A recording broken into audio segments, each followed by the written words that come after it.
السلام عليكم يا حبايبي، عاملين ايه؟ كل سنه وانتم طيبين. اخيرا خلصت فرش الشقه وفرشت بقى الشقه فرش رمضان. بصي دي الاضواء الليد والزينه هاي يا حبايبي.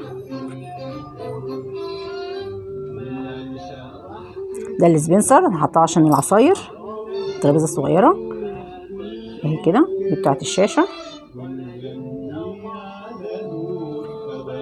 بصوا بقى على قد ما بحبش البهرجه والحاجات اللي هي الكتير دي، فانا بخلي على قد ما بقدر حاجات ايه عاديه كده خفيفه اهي.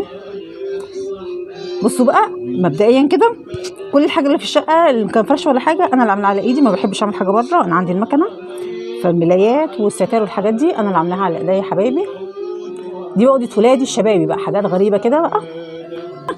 دي احلى يعني دي تبقى حلوه من غير سرازات. لا طبعا لازم سيزو اهو.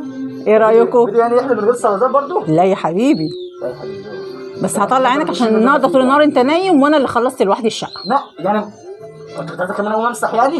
مين اللي يساعدني يعني؟ هعمل لوحدي؟ ينفع؟ امسح بتاع ده؟ ينفع؟ انت سايق في الارض. ودي ترابيزات يا حبايبي. شيل كده يا بيزو، يا بيزو شيل. بصوا بقى دي انا عاملاها على ايدي، انا عاملاها بونبون. الترابيزه لا الترابيزه برضه افتح دي. بصوا ده برطمان عادي اهو بتاع نسكافيه. خلص البونبوني والشوكولاته اللي فيه، هجيب غيره لسه. واللي فوق دي واللي تحت دي كانت قاعده بتاعت اباجوره، كانت عندي في اوضتي ولقيتها كانت نبيتي كده وما عجبنيش شكلها، فعملت لها التحفه دي. اوقات بشيل البونبوني والشوكولاته منها وبحط فيها شمعه من الشمع اللي بينور، تبقى تحفه صراحه جميله جدا، فبتمشي معايا في اي حاجه. ايه رايكم؟ مفيش اتحف من كده. والترابيزه ده الطقم اللي هو طالع جديد اهو يا حبايبي، ده اللي هو ضد الكسر 3 على بعض. جبته جميل جدا. خليت واحده هنا في الصالون في اوضه الاولاد، و2 في الصالون، واحده صغيره حط عليها المصليات وفوقها السبح، والثانيه حطاها في النص. ايه رايكم بقى كده؟ كله بقى شغل خياميه عمايل ايدي الفانوس والهلال انا برضو اللي عاملاه. ايه رايكم؟ البيسبول دي مين اللي عامل مين اللي حاططها ومين اللي لا ما دي اللي انا هضربك بيها بتاعت انا اصلا. ايش بقى النور نطفي النور ونطلع على الصالون نوريهم الصالون، هوريهم بقى الاجواء الرمضانيه كده الجميله. بصوا بصوا على فكره الفرع ده انا اللي عاملاه على ايدي وده اللي شارياه بعد ما جبته، لقيته فرع واحد بس فما كفاش في الاوضه، فركبت من اللي انا عاملاه السنه اللي فاتت اهو. جميل جدا. ايه رايكم؟ تعالوا بقى نطلع على الصالون اهو كده.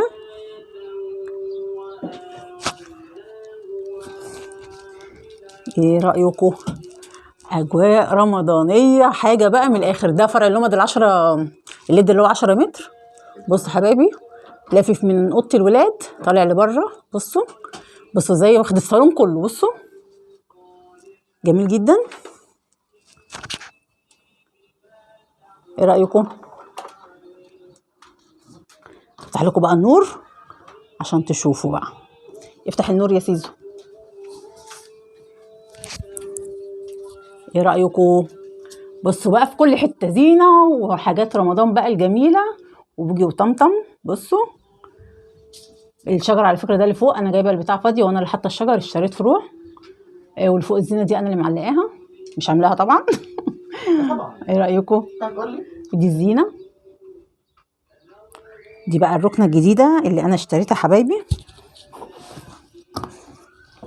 اهي.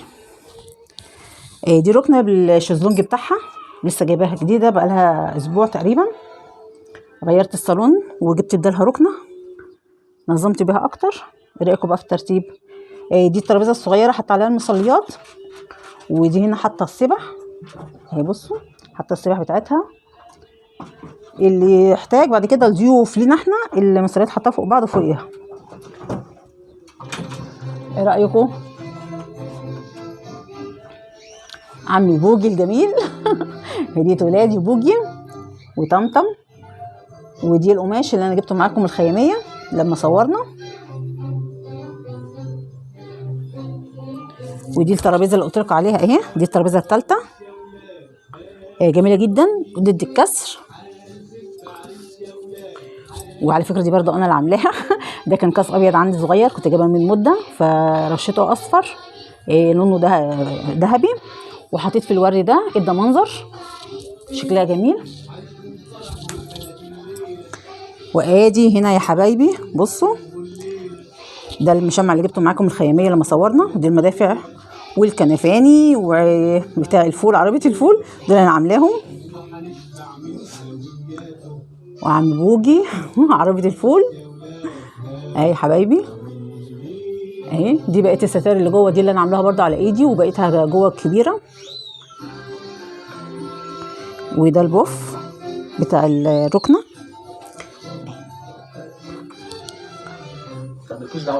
دي كسوة الستاير الكراسي السفرة. ده كان معمول عروض في شارع عبد العزيز المول. رحت جبته من هناك جميل جدا، بس ما عملتش بيه مشتريات. في حاجات جبتها بس انا ما صورتهاش اهي يا حبايبي. وده سيزو بيلعب كالعاده، وده الركن اللي حاطط فيهم حاجتهم اهي يا حبايبي. انا بقى ظبطي دوت، بس ما عرفتش ان انا هرك عشان في ازاز من جوه فكان هيظهرني من فوق، بس هوريكم برضو من كده من بعيد. بصوا طريقته اهو، بصوا ده انا رص كده خفيف اهو. وادي هنا برضو هنا رصاه،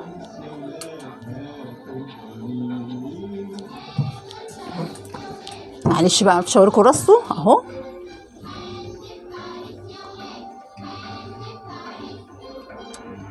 لان من جوه في الضلف من جوه فيها ازاز، فما عرفتش ان انا اصورها.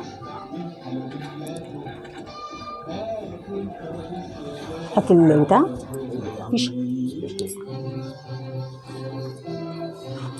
وده السلم التركي اهو يا حبايبي اللي انا جبته معاكم. بصوا حطيت بقى في حاجات كده خفيفه، الفوانيس والحاجات دي ابني كان جايبها لي ولادي، حاجات ايكيا وعاديه.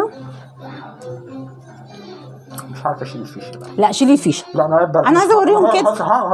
هبوظ الجهاز. بوظ الجهاز. انا عايزه يبوظ.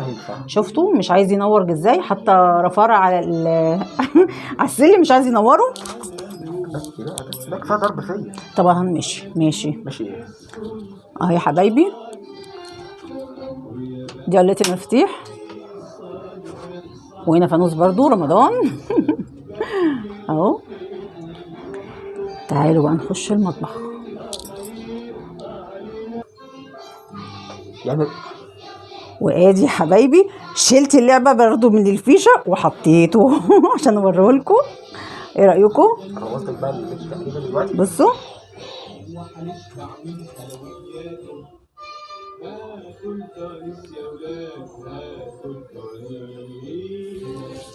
ايه رايكم؟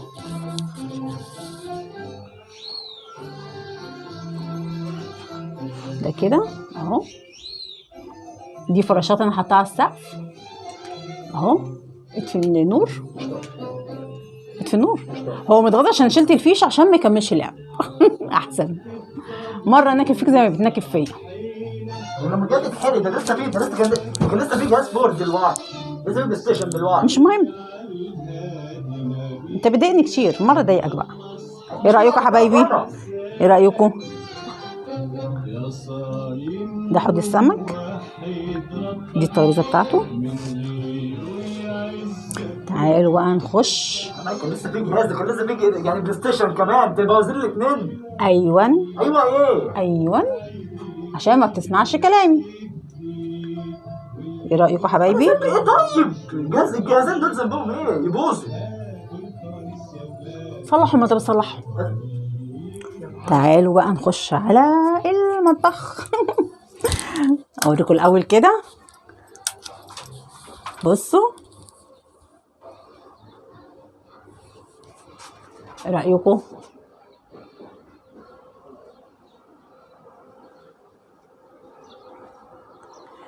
ديت انا بشيلها ستاره بركنها على جنب كده اهوت. لما باجي اشغل الشفاط بحطها ورا الشفاط. بصوا بلمها لما باجي اشغل الشفاط.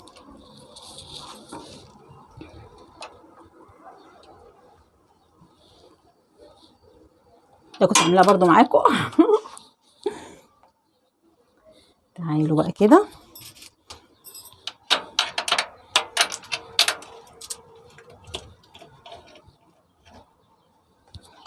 اهو. تعالوا بقى نفتح نور واقول لكم عملنا ايه هنا حبايبي. ادي كده اهي الارفف بتاعه ايكيا اللي عملتها على قدي بقى اهي. وادي هنا ده الورق اللي انا لزقته، وحطيت لاف وحطيت دباديب، حاجات كده خفيفه بستعملها على طول. ومن قدام حاطه بقى حاجات اهي اهي، جدو فنانيس، ده الديفريزر اهو يا حبايبي. دي الورقه دي ما تستغربوش منها، لان دي اللي انا كاتبه فيها الحاجات اللي في الديفريزر كلها. فاي حاجه بطلعها بشطب عليها بالقلم، ببقى عارفه ايه اللي عندي في التلاجة في الديفريزر قصدي. بصوا وادي الخياميه. الطبق ده انا حاطاه هنا، ابني جايبهولي بخليه العجين بس كبير قوي ما بيخشش جوه، ما بيقفلش الضرفه عليها. هنا عم شكشك اهو. وادي طمطم الاستاذه طمطم. ايه رايكم؟ هنا ده الميكرويف، حط عليه برضو فنانيس مزوقاه، دي المطبقيه. وهنا دولاب الخزين اهو يا حبايبي. قرص النوره تبناه معاكم قبل كده وريته لكم، ما تستغربوش من الحرف اللي فوق ده. اللي فوق ده اهو بصوا، ده انا حاطه فيه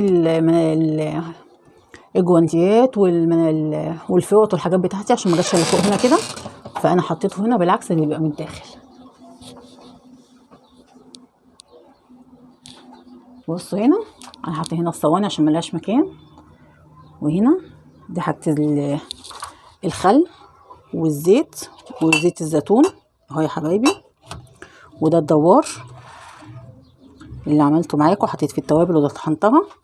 وادي الستيكر اللي ركبناه بطريقه جميله جدا، سهل وبسيط. وهنا عم مشكشك اهو. وهنا الشاي والسكر اهو، هنا الشاي والسكر. وهنا الاتنين دول انا حاطه فيهم العصاير، انا حاطاها في اكياس، جايبه من كل حاجه ربع، فجايبه عصاير بودره فحطها في العلب هنا وهنا باكياسها. فوق هنا بقى القهوه الكافيه اللي بتاع ده، القهوه الكاكاو السحلب كده اهي، حاجه خفيفه بقى وعلى قدي. وادي الستاره اهي، دي بتاعت المطبخ، انا حطاها على المطبخ اللي انا صورتها معاكم اهي يا حبايبي. دي هنا انا حاطه دي هنا عشان بطلع عليها المواعين اللي بغسلها تتصفى وارجع احطها كل حاجه مكانها تاني. ادي السبنسر ده اللي جبناه معاكم اهو. وادي الجوانتي، ودي الفوط بمسح بيها ايدي بعد ما بخلص. هنا بقى يا حبايب قلبي بصوا، هنا كده انا حاطه ده ستاند، حاطه ديت الكيس بتاعت القمامه عزكم الله، وديت صابون بحط منها السبنسر، وورا كده مبيد، وده بتاع الحمام، ودوت المناديل بكر المناديل. هنا بقى الصابون والحاجات اللي انا بعملها والليف الصغير. وهنا بتاع الميه. بص حبايبي ده اللزق ده الفضي اهو، ده البوتاجاز عملته معاكم. بصوا ايه رايكم؟ هنا اهوت ده الشانون دوت، حاطه فيه حاجات برضو. وده اللي كان بره بصوا، ده حط عليه بلاستيكات كلها، ده الستاند اللي كان محطوط الاول فوق الديفريزر، وكنت عامله منه الركنه بتاعت المشروبات الكوفي كورنر، فانا نقلته هنا حطيت عليه الحاجات دي، وعملت الارفف مكانها تغيير كمنظر يعني اهو. بصوا وهنا دي كده الغساله، ودي بقى دي البلكونه الصغيره، دي العلب اللي بعمل فيها البلاستيكات بتاعتي كلها، فانا حاطاها في كده عشان ما لهاش مكان، كبيره جدا في الضلفه. فالعجين لحاجات كبيره انا بطلعها اهو يا حبايب قلبي. بصوا جوله صغننه بقى في المطبخ، مش كبير عشان مطبخي مش كبير. بصوا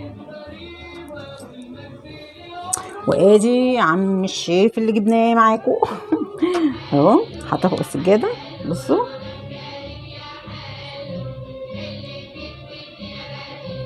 ايه رايكم؟ بصوا بقى كده اهو، ده فرع زينه جبته ورحت حاطاه كده يدي منظر حلو.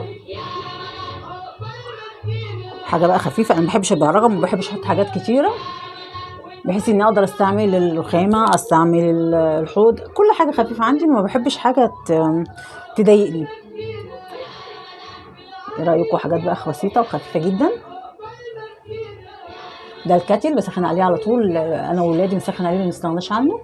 حطيت دي هنا وحطيت فيها الحاجات اللي انا عايزاها كلها اليوميه بس، لكن الباقي انا شايلاه خالص. وده هنا المقص بتاع العيش والفينو، الحاجات اللي هي المصافي دي حاجات على طول في ايدي دايما، فما بشيلهاش في ظرف. ايه رايكم بقى؟ حاجه كده بسيطه وخفيفه. اوضتي مزوقاها برضو، عاملاها جميله جدا، بس مش هقدر اصورها لكم عشان المرايه بتاعت التسريحه والدولاب فيه مرايات فهيظهرني، فانا كان نفسي اوريها لكم انا عاملاها ازاي بالخياميه، تحفه جميله جدا. فقلت بقى ايه اوريكم بقى دول كده النهارده، ونشوفوا بقى معايا ايه اجواء رمضان الجميله. بصوا ايه رايكم؟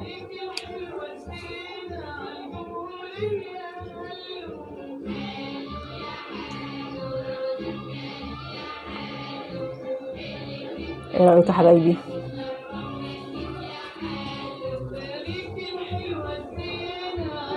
كده اهو انا واقفه كده على باب المطبخ، دي غساله الاطباق انا مغطياها عشان ما تتبهدلش من كده اهو، من الميه من على الحوض.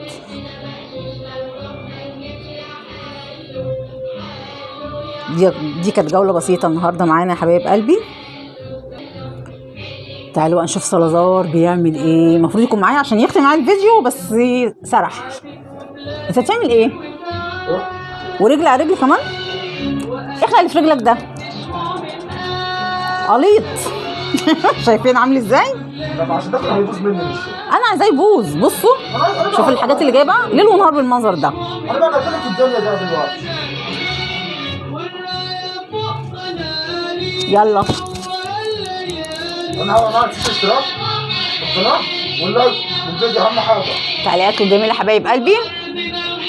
واهم حاجه تانيه هنشوف حلقه جديده بقى. كل سنه وانتم طيبين. سلام.